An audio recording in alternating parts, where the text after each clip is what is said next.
50வது திவ்யதேசம் திரு ஊரகம். ஊரகம்தான் உலகளந்த பெருமாள். இப்போ இத்தனை 4 கோவில் ஒரு இடத்துக்குள்ளே இருக்குன்னு சொல்லிட்டு இருந்தேனே, அதில் ஊரகம்தான் பிரதான பெருமாள், உலகளந்த பெருமாள். அவருக்குள்ளே இருக்கிறது தான் நீரகம், காரகம், கார்வானம், இந்த 3. இப்போ ஊரகத்தான் எப்படி எழுந்துள்ளிருக்கார் பார்ப்போம். மகாபலி சக்கரவர்த்திக்காகத்தானே திருவிக்கிரம பெருமாள் உலகத்தை தாவி அளந்தார்.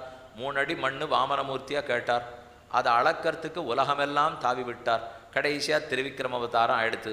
மகாபலிக்கு ஆசை, நீர் 3வது அடியை என் தலையில் வச்சதுனால சரி, அடியனுக்கு ஒரு ஆசை, நமக்கும் ஒரு பாக்கியம் கொடுக்க வேண்டாமா? நான் உனக்கு கொடுக்குறேன்னு சொல்லி தான் இத்தனை இழந்தேன். நான் உன் கூட சண்டையே போட வரலையே, உனக்கு 3 அடி மண்ணு கொடுத்ததுக்கு எனக்கு தண்டனையா என்று மகாபலி சேவிப்பதற்கு ஆசைப்பட்டான்.